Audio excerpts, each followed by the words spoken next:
కడప జిల్లా బ్రహ్మంగారి మఠం జగద్గురు శ్రీమద్ విరాట్ పోతులూరి వీరబ్రహ్మేంద్ర స్వాముల వారి మఠం మఠాధిపతి నియామకం కొరకు దేవాదాయ శాఖ special officer Chandrashekar Azad, deputy commissioner Pattem Guruprasad, assistant commissioner Mallikarjuna Prasad, దేవాదాయ శాఖ అధికారుల ఆధ్వర్యంలో ఏర్పాటు చేసిన అభిప్రాయ సేకరణలో ముందుగా మఠాధిపతి అధికారం కొరకు పోటీలో ఉన్న ముగ్గురిని పిలిపించి వారి అభిప్రాయాన్ని ముందుగా వినటం జరిగింది. అనంతరం బ్రహ్మంగారి మఠానికి వర్షాన్ని సైతం లెక్క చేయకుండా వేలాది సంఖ్యలో వీరబ్రహ్మేంద్ర స్వామి వారి భక్తులు పాల్గొని మఠాధిపతి అంశంపై తమ అభిప్రాయాన్ని దేవాదాయ శాఖ ప్రత్యేక అధికారికి సమర్పించడం జరిగింది. శ్రీ వీరబ్రహ్మేంద్ర స్వామి వారి భక్తులు అనేక మఠాల నుండి విచ్చేసిన సాధు పుంగవులు, పుర ప్రజలు ఈ కార్యక్రమంలో అధిక సంఖ్యలో పాల్గొన్నారు. అభిప్రాయ సేకరణ అనంతరం ప్రత్యేక అధికారి చంద్రశేఖర్ ఆజాద్ మాట్లాడుతూ అభిప్రాయ సేకరణ ధార్మిక పరిషత్తుకు 10 రోజుల్లో తెలియపరుస్తామని, మఠాధిపతి విషయం తొందరలో నిర్ణయం జరుగుతుందని వారు అన్నారు. ఈ విచారణ సమయంలో ఎటువంటి అవాంఛనీయ సంఘటనలు జరగకుండా మైదుకూరు డీఎస్పీ ఆధ్వర్యంలో సిఐలు రమణారెడ్డి, శివశంకర్లు, బ్రహ్మంగారి మఠం సబ్ ఇన్స్పెక్టర్ శివప్రసాద్ మరియు భారీగా పోలీసులు గట్టి బందోబస్తు ఏర్పాటు చేశారు.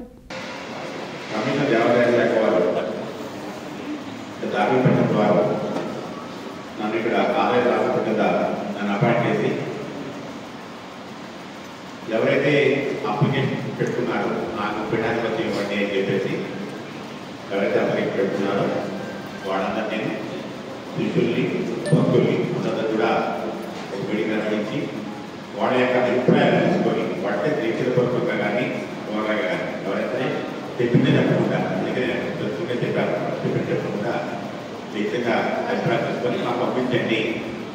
మీకు మనం గురువులు ఏంటంటే ఇక్కడంతా కూడా కేవలం మీరు చెప్పిన కాయ తీసుకుని మరో పెట్టుకోవడానికి మా బాధ్యత ఎలాంటి సంవత్సరం. సో అందువల్ల ఇప్పుడు అందరూ కూడా ఇప్పుడు ఎలా ఏర్పాటు చేస్తున్నామంటే ఇక్కడ పోలీసు కృతజ్ఞతలు మనం తక్కువ ఉన్నామండి. వెంకటేశ్వర స్వామి గారు, గోవింద స్వామి గారు ముగ్గురు అప్లికేషన్ పెట్టారు మాకు కావాలి అని చెప్పేసి.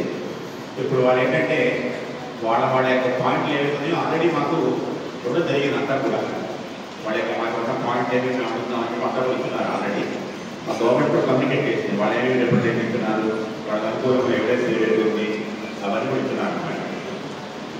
కానీ మనం మీటింగ్ పెట్టుకున్నాం కాబట్టి పార్టనర్షిప్లో ఉన్న ఉద్దేశంతో అందరినీ కూడా తెలుగు మీద రెడీ చెప్పడం. ఇప్పుడు ఏం చేస్తామంటే మైక్ ఇస్తాము ఒక్కొక్కరికి కూడా, ముగ్గురికి కూడా ఒక్కొక్కరు 10 నిమిషాలు మాట్లాడతారు. ఎంతసేపు ఉన్నప్పుడు మాట్లాడుతున్నప్పటికీ ఒక 10 నిమిషాలు మాట్లాడుకొని ఏమైనా రెప్యుటేషన్ అంటే ఒకటి వచ్చి తీసుకుంటాం. రోగాలు కంపల్సరీ ఏం లేదు, నేను మాట్లాడుతున్నాను. ఇక్కడ ఇప్పటికీ 1000 వేలు అయిపోయింది. సో నేను కూడా తీసుకుంటాను. ఒక్కొక్కరు కూడా ఒక 10 నిమిషాలు మాట్లాడుతున్నాను. శ్రీ విరాట్ విఖ్యాతం సిద్ధానంద ప్రదాయకం కాలజ్ఞాన ప్రభావకారం వీర బ్రహ్మ గురుపతి. నా పేరు వీరభద్ర స్వామి, స్వాముల వారి 2వ కుమారుడి. నేను కూడా ఈ పోటీలో ఉన్నాను. మఠాధిపతి పోటీలో నాన్నగారు శ్రీకం పొందాను. మీరందరూ కలిసినందుకు ఎన్నుకోవాలని కోరుకుంటున్నాను. శ్రీ గురుభ్యో నమః. ఓం నమో శ్రీ వీరబ్రహ్మణే. ఓం నమో శ్రీ వీరభోగ వసంత వెంకటేశ్వర స్వామినే నమః. భూత భవిష్యత్ వర్తమాన కాలజ్ఞాన శక్తిగంత జగద్గురు శ్రీమద్ విరాట్ పోతులూరి వీరబ్రహ్మేంద్ర స్వామి వారి మఠం రాజయోగ గృహస్థ ధర్మం సనాతన ధర్మం ప్రకారంగా కుటుంబం యొక్క దేశభావానికే ప్రాధాన్యత ఉంటుంది. శ్రీ స్వామివారి గృహస్థ ధర్మాన్ని అవలంబించి సతీ సమేతంగా రాజయోగ విధి నిర్వహణ చేస్తూ ధర్మ ప్రచారం చేశారు. గృహస్థ జీవితం గడుపుతూనే ముక్తి మార్గం అనుసరించవద్దు చెప్పిన అవతార పురుషుడు శ్రీ వీరబ్రహ్మేంద్ర స్వాముల వారు సనాతన ధర్మం ప్రకారం కుటుంబం యొక్క జ్యేష్ఠ కుమారునికే ప్రాధాన్యత ఉంటుంది. పూర్వకాలం నుండి వస్తున్న సాంప్రదాయం, ఆచార వ్యవహారాల ప్రకారంగా మఠాలైనా పీఠాలైనా మందిరాలలోనైనా మొదటి ప్రాధాన్యత జ్యేష్ఠ కుమారునికే ఉంటుంది.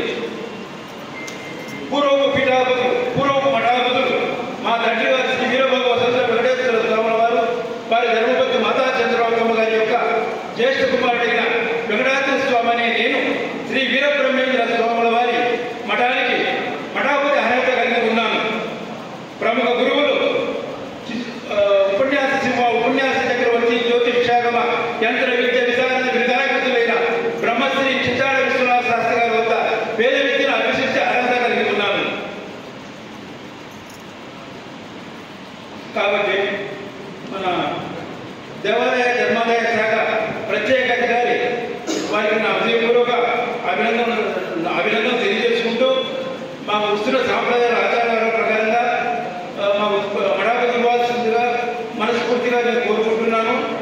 అలాగే మొదటి నుంచి కూడా మా నాన్నగారు ప్రచురించిన గ్రంథాలలో కూడా కాళికాంబ సత్య గ్రంథాలలో 11 మంది కూడా పురుషులే మఠాధిపతులుగా ఉన్నట్టుగా ఉంది.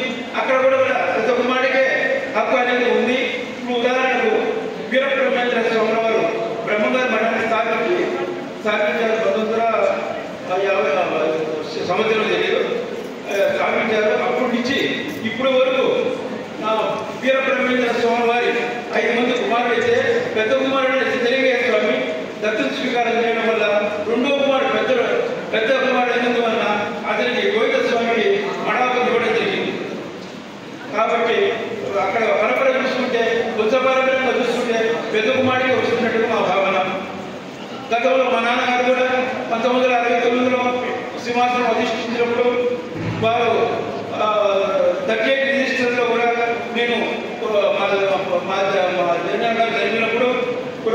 మఠాధిపతి ఆయన జరిపినప్పుడు కూడా నేను 13వ రోజున నేను పెద్ద కుమారుడుగా పీఠాధిపతి బాధ్యతలు స్వీకరిస్తున్నానని 38 రిజిస్టర్లో కూడా పేర్కొనడం జరిగింది. అలాగే ఆయన ప్రచురించిన గ్రంథాలలో కూడా పెద్ద కుమారుడు ప్రధానంగా పోషించడం వచ్చాడు. కాబట్టి మీరందరూ కూడా ఆలోచించి మాకు న్యాయం చేయవలసిందిగా మనస్ఫూర్తిగా కోరుకుంటున్నాను.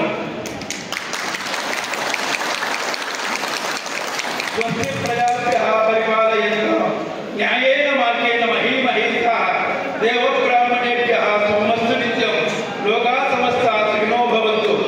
ఈ అవకాశం ఇచ్చినటువంటి పెద్దలు గౌరవనీయులు దేవాదాయ ధర్మాదాయ శాఖ అధికారులు శ్రీ చంద్రశేఖర్ ఆచార్య గారికి మరి డిప్యూటీ కమిషనర్ గురుప్రసాద్ గారికి ఇక్కడికి ఇచ్చేసిన భక్తులు శిష్యులు ఆరాధకులు అందరికీ కూడా నా ఉదయపూర్వక